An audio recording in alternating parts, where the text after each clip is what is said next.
National Assembly Speaker Chung Syekyun speaks during an interview with the Korea Times, October 24, at his office in the Assembly.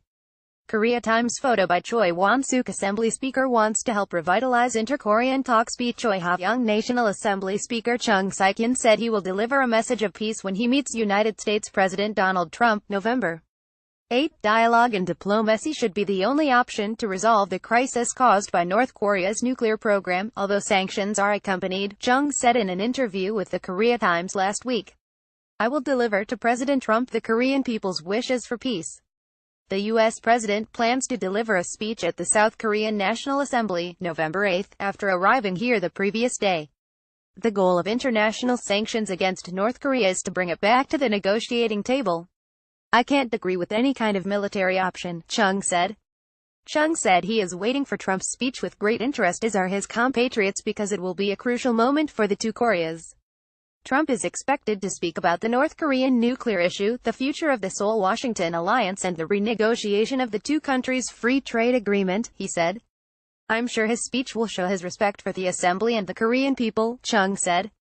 I think the American president's Seoul visit will lay the effective foundation in resolving North Korean nuclear issues. The six-term lawmaker, originally a member of the ruling Democratic Party of Korea, has traveled all over the world in his attempts to end the deadlock on the peninsula. He has suggested parliamentary-level six-party talks since his inauguration, as well as bilateral meetings between legislative bodies of the two Koreas. By creating a separate dialogue channel between legislative bodies, I think the Assembly could prompt government-level talks which have come to a standstill. Even if the North has not responded to my overtures, I will keep trying throughout my term. The interview came 2 days after his 10-day trip to Eastern Europe, including the Inter-Parliamentary Union (IPU) meeting in Moscow. There, Chung attempted to meet with his North Korean counterpart, Deputy Chairman of the Supreme People's Assembly Ahn Dang-chun, through Russian government connections.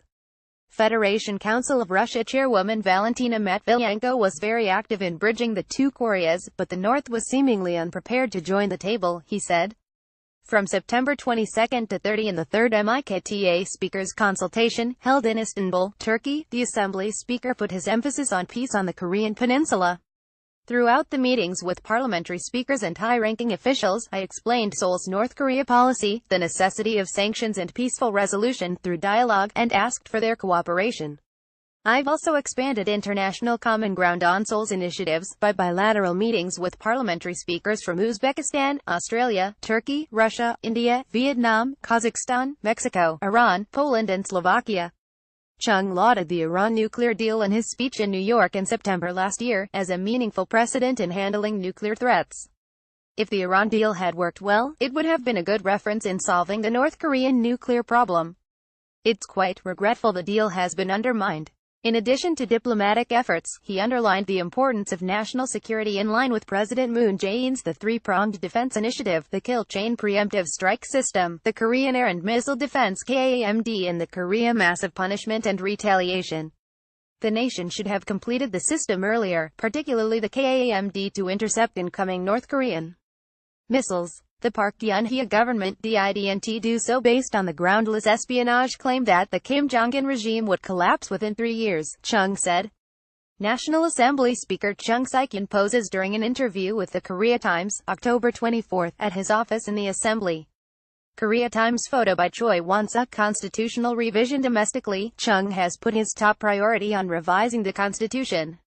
Experts and citizens agree that the country's constitution, which was last updated in 1987 as a result of a nationwide pro-democracy movement, is outdated. The existing constitution features a system of direct election of the president and concentrates power in the presidential office. This was a symbolic motion of putting an end to military dictators who tasted power without fair elections, but calls have mounted for checks and balances.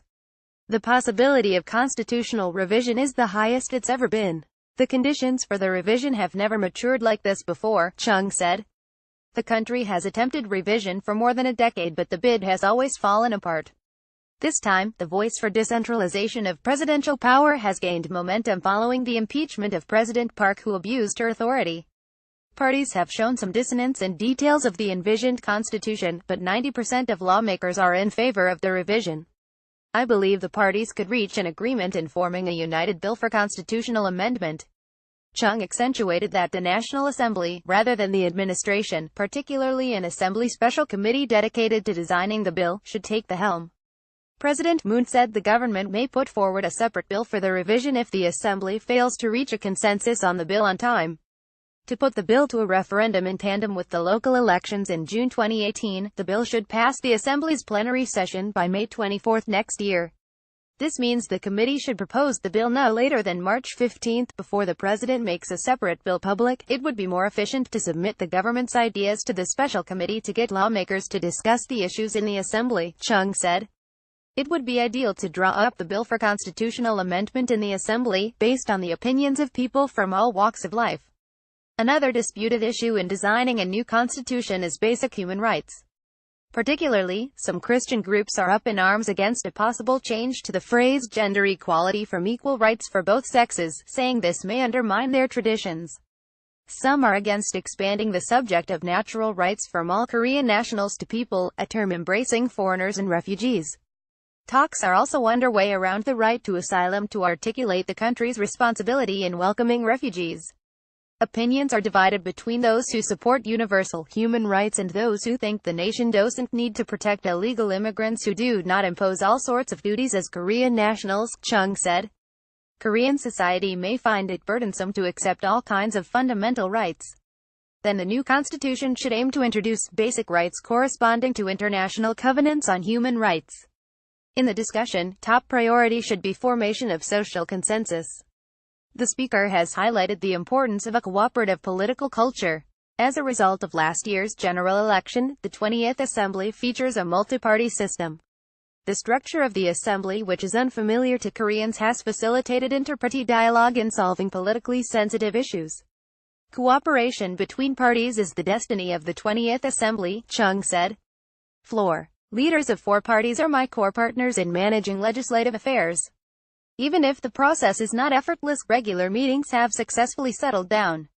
As Speaker of the 20th Assembly, Chung is also in charge of representing the voices of citizens who took to the streets last winter. Celebrating the first anniversary of the first candlelit rally October 29 last year, he offered to export the know-how of the social movement. In total, 1.7 million people protested to remove the disgraced leader, but almost no one was hurt.